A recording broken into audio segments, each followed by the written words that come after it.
Ассалаумағалейкум. Бүгін біз О-маркеттегі филиалы және доставка бөлімдерін толтыратын боламыз. Ол үшін Google Chrome'ға кіріп, О-маркеттің парақшасын ашамыз. Google'ға О-маркет деп жазамыз. Және жоғары жағында бізде Вайти деген батырма бар. Алдыңғы сабақтағы логин парольдарымызды теру арқылы өзіміздің кабинетімізге кіретін боламыз. Мына төменгі жағында тұрған «Запомнить меня на этом компьютере» дейтін болсақ, келесіде пароль автоматты түрде сізде шығып тұратын болады. Мінекей осылай Вайти деп кіреміз. Кіргеннен кейін жоғарғы жақта профиль организации бөлімін таңдаймыз. Осы жерде міне филиалы деген бөлім тұр. Соған кіреміз. Және осы ашылған бетте бізден IP болашақ дегенді басамыз. Әркімде өзінің IP-сы шығады, соған кіреді. Және төмен қарай түсетін болсақ, мінекей осы бетте алдыңғы сабақта біз О-маркетке тіркелген кезде осы жерде филиал тіркеген болатынбыз. Тура солай бүгін де тағы толықтырып шығатын боламыз.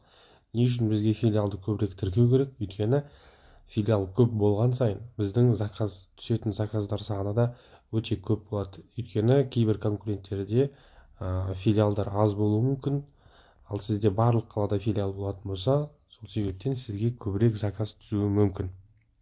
Енді біз мінекей добавить деген батырманы басамыз, және осы жерде бізде төмен қарай түсеміз. Мына жерде бізде бірінші тұрған точка самопривоза деген жерде нет деп тұра береді. Ал населенный пункт, почтовый индекс, улица, дом, время работы, квартира деген барлығын толтырып шығатын боламыз. Міне населенный пунктқа мен бүгін Алматы қаласына филиал ашпақшымын. Сондықтан город Алматы деп іздейтін болсақ, міне РК город Алматы деп шығады. Келесі осы жерде почтовый индекс, осы Алматы қаласының почтовый индексін жазамыз. Оны Google-ден іздеп тауып алуға болады.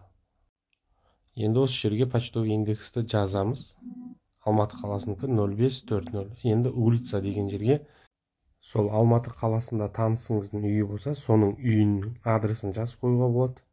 Немесе ешқандай туыстарыңыздың үйі болмайтын болса, онда кез келген қазпочтаның адресін жаза беруге де болады. Кез келген қаладағы қазпочта бар, сол қазпочтаның адресін жаза беруге болады. Мысалы, Алматы қаласындағы қазпочтаны, мысалы, Арқалық деп тереміз. Келесі 127 үй, уақыты тура 9-дан 18:00-ге дейін, офис. 4 кез келген офис жазуға болады. Мына жерде доступен самовывоз дегенге да дейміз де, ары қарай төмен қарай түсіп, сохранить батырмасын басамыз.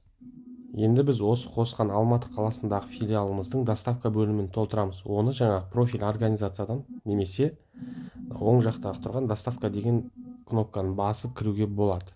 Төмен қарай түсеміз. Мына жерде алдындағы қосқан Шымкент қаласының доставкасы көрсетіліп тұр. Енді добавить населенный пункт дейміз.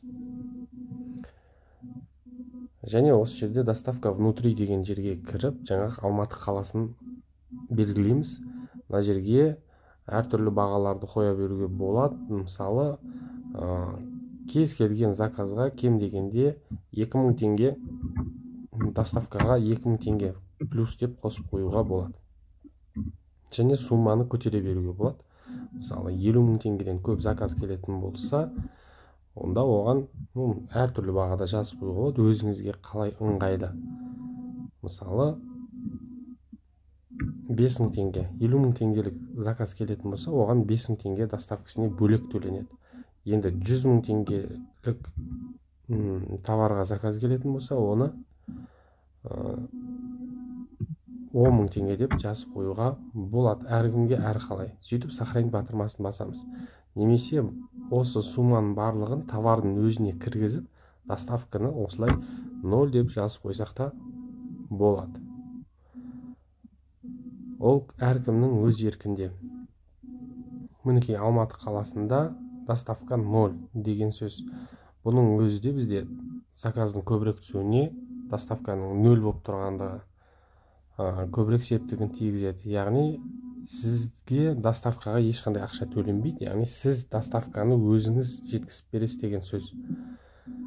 Бірақ доставканың ақысын жаңағы товардың ценасына қоюға болады, қосып қойып жазуға болады.